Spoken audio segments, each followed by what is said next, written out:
Je remplace au pied levé M. Nizar Baraka, qui est un ami, et qui m'a demandé, je suis Saïd Mouline, je suis en charge du pôle partenariat public-privé au sein du comité de la COP22, et je dirige par ailleurs l'agence de maîtrise de l'énergie, d'efficacité énergétique ici au Maroc. Et c'est avec grand plaisir que j'ai écouté tout ce qui a été dit cet après-midi pour vous dire tout ce que nous entendons lors des discussions à la COP, surtout sur le thème de justice climatique, le thème de dette écologique, revient sur tous les sujets. On a un problème de fond.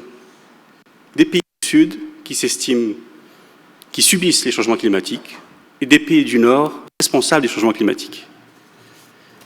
Le Royaume du Maroc a présenté un magnifique projet.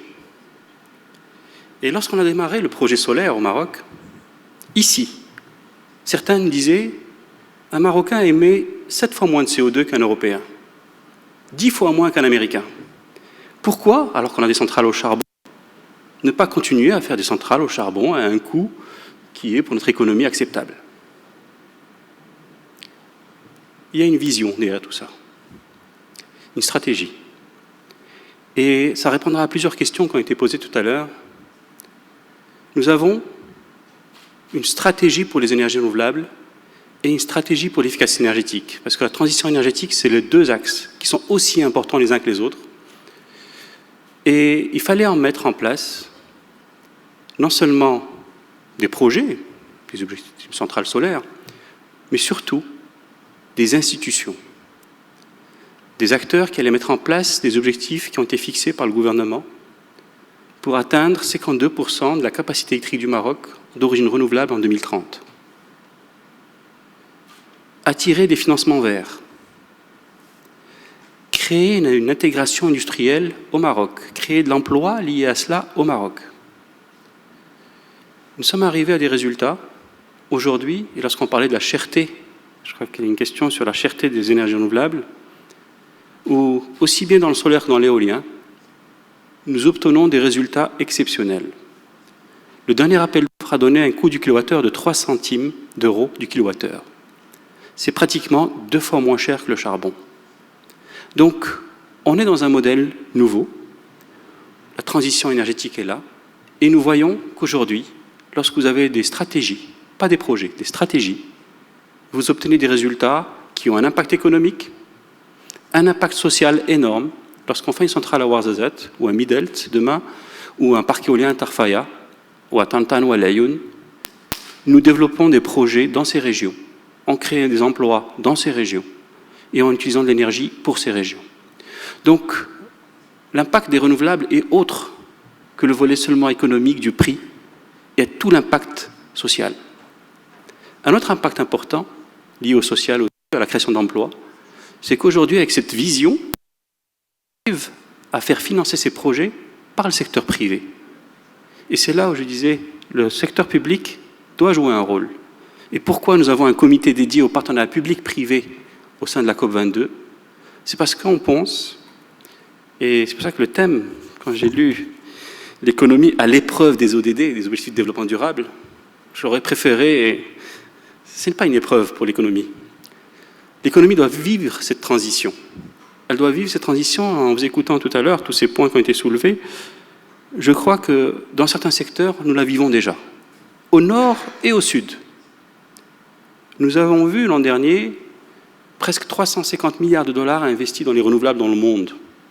Et pour la première fois, plus au sud qu'au nord. Pourquoi? Parce que nous sommes dans un modèle économique nouveau, parce que le coût de l'énergie étant ce qu'il est, et si M. Nizar Baraka a parlé de la cohérence des politiques, elle est nécessaire. On ne peut pas faire du renouvelable ou de l'efficacité énergétique et en même parallèle subventionner les énergies fossiles. C'est ce qu'a fait le Maroc. En arrêtant de subventionner les énergies fossiles, le modèle économique est devenu intéressant. Et le modèle économique devenant intéressant, on le finance beaucoup plus facilement et on fait appel au secteur privé pour financer. C'est ça la formule. Je voudrais dire que ça a été valable pour les renouvelables. Il reste encore à accompagner l'efficacité énergétique parce qu'en parallèle, il faut une économie plus sobre, il faut qu'on arrête de gaspiller, que ce soit l'alimentaire, mais que ce soit aussi l'énergie, dans l'industrie, dans le transport, dans le bâtiment, il y a une économie qu'il faut faire évoluer pour plus de sobriété et surtout moins de gaspillage. On peut garder la même qualité de vie aujourd'hui avec une approche qui fait en sorte que nous avons de l'énergie qui peut être d'une ressource propre, mais en plus qu'on ne gaspille plus. Et là, il y a aussi un rôle social.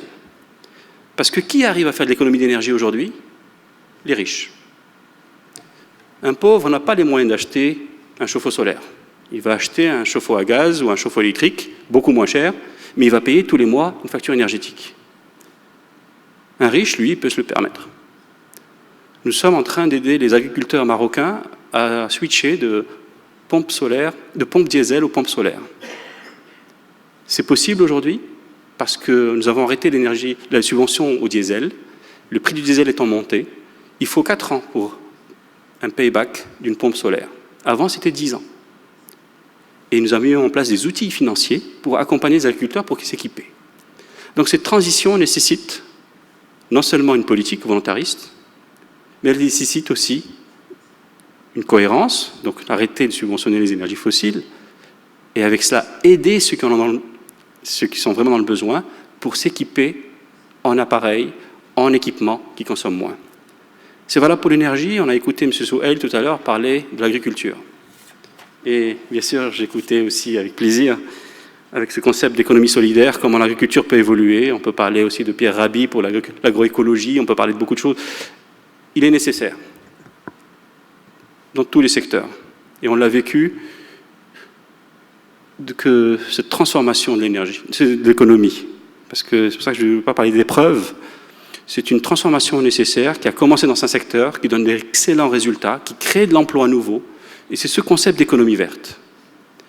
On était à Bonn, lors de discussions sur le climat, et certains pays nous disaient le changement climatique, c'était que les États qui négociaient avant. Aujourd'hui, il y a plusieurs partenaires. Il y a la société civile, il y a les territoires, et il y a le secteur privé. Et certains pays ont dit « Ah, on ne veut pas le secteur privé parce qu'il y a un conflit d'intérêts. » Je leur ai dit « Qui finance aujourd'hui les projets? Qui fait la recherche et le développement? Qui investit? Qui développe aujourd'hui les emplois dans ce domaine? C'est le secteur privé. Mais un secteur privé responsable. » Et là, on revient au premier thème. Est-ce que le secteur privé est exceptionnel? Non, sûrement pas. Il était basé parfois, surtout quand il est lié à la matière première, il défend ses intérêts et ça fait quelques blocages lors des discussions. Mais le monde est en train de changer et lorsqu'on pense à ce qui s'est passé dans les renouvelables, il arrive aussi dans l'agriculture. Le groupe OCP développe un programme pour l'Afrique énorme dans un concept de fertilisation raisonnée.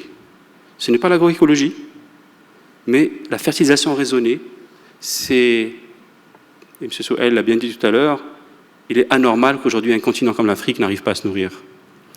Et le thème de la sécurité alimentaire, le thème de l'énergie, le thème de l'eau, le thème de la valorisation de déchets et de l'économie circulaire seront les thèmes phares de la COP22.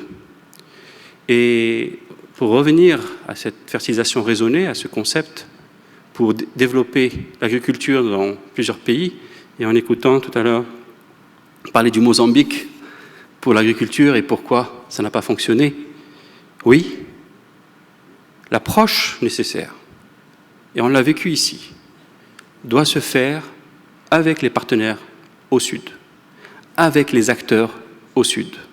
Ce qui a fait la réussite de notre programme renouvelable, c'est parce qu'il a été piloté par nous-mêmes.